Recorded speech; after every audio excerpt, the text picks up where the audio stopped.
Di video ini gue bakal share gimana caranya dapat gaji 50 juta di umur 19 tahun. Dan memang ini inspired dari kasus yang viral banget, Looker Feller ya. Yang dimaki satu netizen gara-gara bilang nggak mungkin umur 19 tuh punya gaji 50 juta. Dan sebenarnya kenyataannya kalau kita ngomong di Indonesia emang sebenarnya agak Cuma semua narasi yang diomongin itu dia nggak kerja di Indonesia. Dia jatuh di kategori remote working atau global freelance atau apapun itulah. Sampai diklarifikasi sama bosnya bahwa si Looker Feller ini digaji sebagai manajer di perusahaan Amerika yang bosnya namanya Christopher Clavin. Dia sampai bikin video klarifikasi, tapi sampai sekarang masih jadi pro kontra sebenarnya ini orang bullshit atau enggak sih? Sebenarnya jawabannya enggak. Kalau kasusnya gue nggak terlalu tahu nih. Tapi kalau ditanya bisa atau enggak umur 19 gaji 50 juta, sebenarnya bisa. Dan di video ini mungkin disampaikan di chapter terakhir nih gue kasih tahu menurut gue step by stepnya gimana cara dapat gaji gede, bahkan mungkin gaji 100 juta di umur 20 sampai 21 itu possible banget. Cuma memang jauh lebih susah dan harus ngerti trik-triknya gimana caranya. Mungkin step 1 sebelum income gap ya. Yang bikin orang bisa punya gaji gede di umur muda kalau mereka subscribe.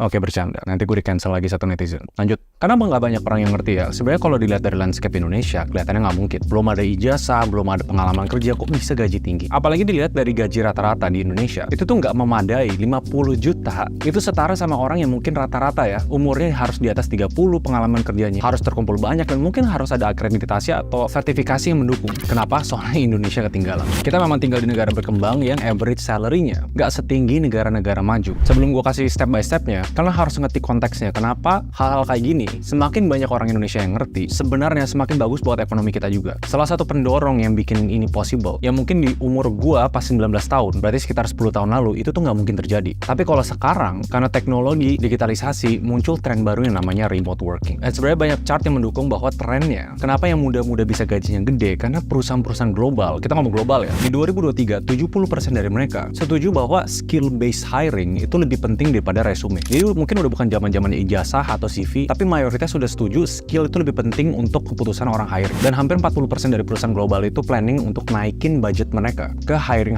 orang yang berdasarkan skill base. Itu di tahun 2024. So sebenarnya banyak yang sebelum lulus pun gak punya ijazah, gak punya apa, mereka bisa punya gaji puluhan juta karena mereka ngerti gimana cara mainin remote working ini. Ini baru possible sekarang karena perusahaan-perusahaan udah ride the bandwagon. Udah ngikutin trennya di mana perusahaan global nggak ngelihat CV, resume, mereka ngelihat skill yang kalian bisa bawa. Sebelum mulai maki-maki si Looker Feller lagi, kalian harus ngerti konteksnya dulu di chapter 1, income gap.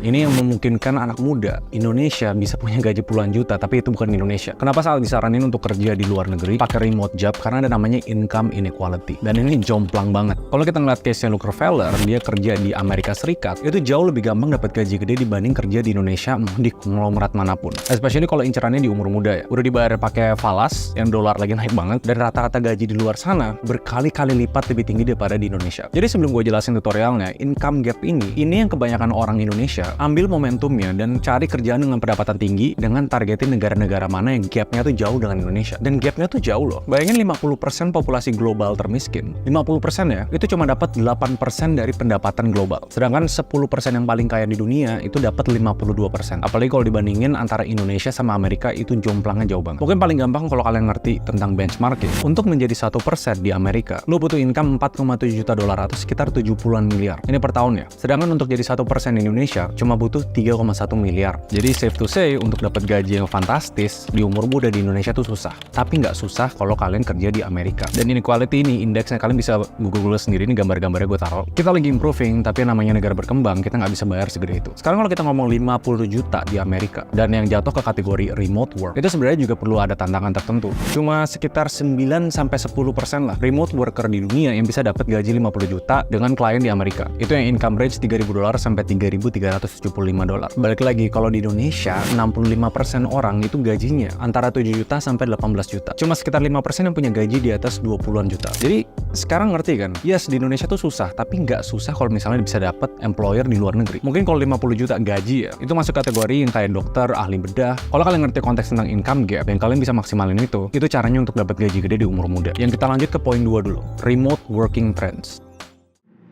Ini menurut gue strategi no-brainer atau strategi yang kalau lu mau dapat gaji gede, ya remote working. Bagi yang nggak tahu, remote working itu basically kalian beneran kerja sebagai karyawan atau karyawan tidak tetap. Tapi sesuai dengan katanya remote, lu nggak perlu datang ke office, lu boleh kerja di mana aja asal bisa nyesuaiin sama culture kerjanya. Yaitu jam kerjanya kalau di Amerika, perbedaan time zone itu kalian harus ikutin. Kalau jam 4 pagi harus meeting karena di sana masih produktif, ya kalian harus meeting jam 4 pagi. Dan ini kalian harus berterima kasih dikit sama pandemi ya. Karena kalau ngeliat dari trennya, perusahaan-perusahaan global yang udah cari remote working itu tuh lagi naik secara signifikan. Karena makin kesini mereka lebih cari orang yang bisa selesain kerjaan dari skillnya dia dibanding harus cari orang di sana yang nyesuaiin CV, resume. Yang orang Indonesia itu lagi baru mulai sadar. Trennya lagi naik setiap tahunnya. Hampir 70% orang Indonesia tuh udah percaya mereka kalau mau kerja pengennya dan ngerasa produktif kalau bisa kerja di mana aja. Tapi kan di sini kuncinya gimana cara cari remote work yang gajinya tuh gede. Karena kalau tanya remote work sebenarnya banyak, tapi yang gajinya kecil juga banyak. Jadi virtual assistant, copywriter, sekedar buat proofreading, tulis subtitle. Jadi kalian harus bisa identifikasi kerjaan mana yang secara remote work itu gajinya gede. Kalau targetnya di umur muda, harus cari yang high demand dan low barrier of entry. Permintaannya banyak dan gak susah untuk kita bisa menuhin permintaan itu. Kalau secara kerjaan banyak. Ini kalau gue bisa share listnya gue, kerjaan-kerjaan yang deliverables-nya atau hasilnya tuh bisa dikirim melalui digital. Mulai dari engineer, QA tester, recruiter, analis, consultant, sales, bahkan digital marketing. Sama seluruh kategori kreatif. Dan enaknya untuk cari remote work ini nggak kayak zaman dulu di mana kalian harus punya ordal atau dikenalin sama employer-employer luar negeri. Website-website misalnya kayak We Work Remotely, Remote.co, Remote Intake Company, dan sebenarnya banyak lagi yang lain. Spesifik perusahaan yang cari talent-talent yang mau kerja remote. Nah, pertanyaan selanjutnya, mau remote work di mana dan opsi kerja apa? Dan ini berdasarkan riset ya. Secara demografi, yang umur 18-24 tahun, itu workforce yang paling banyak dicari ketiga. Dan Amerika, United States, itu sebagai salah satu negara pencari remote work, salah satu yang paling banyak di dunia. So, sekarang balik lagi. Kalau udah ngerti konteksnya, apa yang harus kita lakuin? Apalagi pengennya, ini kan tutorial umur 19,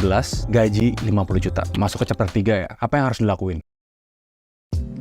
Kalau udah ngerti landscape-nya dan kalian udah mulai browsing-browsing nih, kira-kira kerjaan apa yang bisa dikerjain secara remote? Saran gua, harus siapin 3 tahun buffer, minimal 2 tahun lah. Jadi kalau misalnya dalam umur 19 pengen punya gaji gede, berarti mau nggak mau, kalian harus mulai belajar dan ngasah skill dari umur 16 lah. Tapi masalahnya nggak sembarang skill yang kalian harus lakuin. Di global workforce ada namanya junior level, mid level, sama senior level. Biasanya orang-orang yang masuk di kategori junior level, itu orang-orang yang punya hard skill. Dari semua kerjaan yang tadi udah di list sebelumnya, kalian bisa coding, kalian beneran bisa ngedit video, kalian punya skillnya untuk ngatur tim di industri kreatif. Jadi hal-hal kayak gitu tuh penting. Tapi untuk yang gajinya lebih gede lagi, kalian masuk ke kategori mid level. Kalian harus lihat chart ini. Jadi ini namanya lift model untuk nge-profiling perkembangan karir kalian. Semakin karir yang dibutuhin di level-level senior, hard skill tuh semakin kurang dibutuhin dibanding soft skill. Jadi bakal ada gap-gapnya, mulai dari cara komunikasi, managing tim, negosiasi, sampai ngerti administrasi pembayaran antar negara. Itu yang kalau dalam 3 tahun, 2 tahun pertama bener-bener fokus ke hard skill, 1 tahun terakhir fokus asah soft skill. Dan karena kalian masih muda, opsinya tuh luas banget. Kalian bisa mulai belajar dan sebenarnya karena seluruh dunia udah carinya skill based hiring, mau belajar dari course online mana, mau belajar dari YouTube, mau itu di bidang sales and marketing, mau itu di kreatif, mau itu di engineering. Sejujurnya kalian tuh bisa, tapi harus punya niatannya di umur muda belajar hard skill itu selama 2 tahun minimal menurut gua. Jadi step satunya memang acquiring relevant skill. Kalau udah kebayang kalian suka remote job yang mana, belajar dan punyalah skill-skill yang relevan. Nah step 2-nya, kalau mau lebih punya chance gede lah untuk dapat kerjaan remote, cari low barrier of entry jobs. Jadi setiap kalian browsing atau kalian carilah employer-employernya, kalian harus lihat requirement-nya. Bakal ada yang minta work experience 5 tahun, bakal ada yang minta 10 tahun, tetap ada. Jadi manjat aja dari sana. Kalau misalnya masuknya ke level junior, mungkin mereka ekspektasi 1-2 tahun, yaitu sweet spot-nya lah. Tapi kalau mau lebih mempercepat lagi, step 3-nya kalian harus punya digital footprint. Ini simpelnya namanya portfolio online. Kalau untuk engineer, kalian punya GitHub. Kalau kerja di industri kreatif, kalian punya Instagram atau social media yang bisa pamerin hasil-hasil karya kalian. Kalau misalnya masuk di sales and marketing, kalian punya ad account atau toko e-commerce yang kalian bisa jadiin itu sebagai portfolio online kalian. Dan itu jauh lebih gampang karena setiap orang yang mau hire kalian, mereka tuh bakal ngelewatin proses due diligence, dimana lu sebenarnya beneran bisa nggak sih kerja dan rekam jejak digital, apalagi yang bisa dipertanggungjawabkan. Itu mempercepat proses. Oke deh, gue hire lu deh. Tapi mungkin banyak yang kurang ngerti ya. Kalau hard skill ya udah orang tinggal belajar di YouTube atau ikutin course-course-nya sampai mereka punya karya, sampai mereka bisa upload di portfolio publik. Ada skill-skill wajib yang menurut gue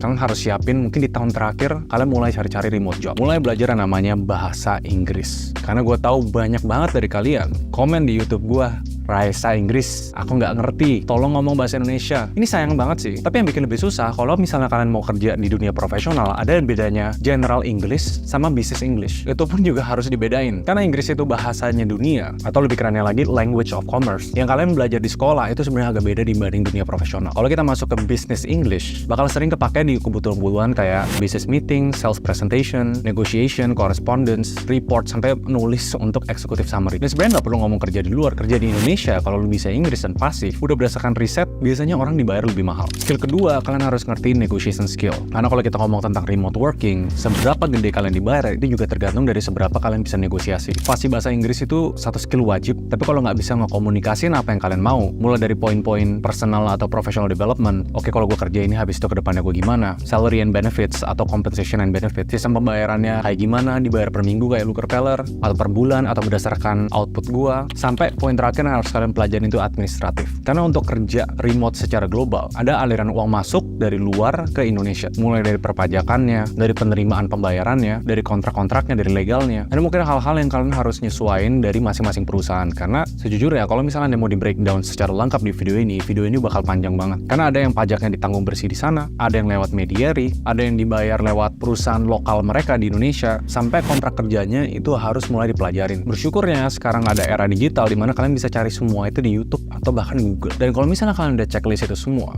mungkin gue mau masuk ke chapter terakhir karena kayaknya ini video udah mulai kepanjangan. Konklusinya, possible nggak umur 19 punya gaji 50 juta? Jawabannya, possible. Caranya, harus lebih ngerti dan lebih niat untuk belajar. Karena selama kita tinggal di Indonesia, kita diajarin dan dikasih roadmap untuk bekerja di sini. Daftar lamar CV, berharap diterima, dari staff naik ke manager. Dari dunia remote working, ini tuh sebenarnya nggak banyak, atau bisa dibilang belum banyak yang maksimalin. Jadi pas tiba-tiba Lookerfeller keluar, tiba-tiba ini orang bullshit. Padahal kenyataannya, ini happen di adik gue sendiri. Walaupun dia bukan remote working ya, bukan digaji sama perusahaan, dia freelance. Analoginya kalau di Indonesia, lu disuruh kerjain logo, lu dibayar 50.000. Kalau di luar mereka $500, oh ya udah masih wajar. Karena orang ngerti yang namanya income gap tadi itu. Fresh grad di sini mungkin dibayar 4 juta, fresh grad di luar atau misalnya di New York, Amerika itu bisa ribuan dolar. Kenapa? Soalnya yang di sana emang tinggalnya lebih mahal dan perusahaan-perusahaan dapat profit lebih gede di sana. Jadi salah satu hal yang mungkin gua harus pertekan di video ini ya, mau percaya atau nggak percaya terserah, mau itu bener atau salah terserah. Tapi kalau misalnya kita bisa pikir secara kritis dan kita mau maksimalin, oh ya udah gue mau coba nih ikutin jalurnya nih. Kalau kita udah bilang ini nggak mungkin bullshit, kita nggak bakal cari jalannya. Tapi kalau kita mungkin nggak sih, coba deh gue riset ya. Lama-lama ketemu. Mulai dari website remote working, mulai dari kriteria-kriterianya, skill-skill apa yang harus dipelajarin, apa aja yang harus disiapin, business English-nya harus di level mana. Next step-nya tinggal sebatas kalian siap atau nggak. Karena di zaman gue umur 19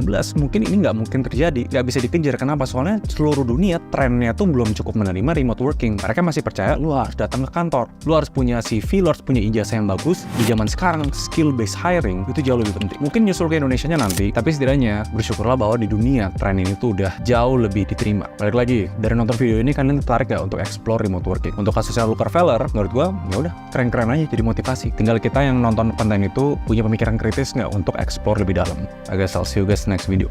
Bye bye.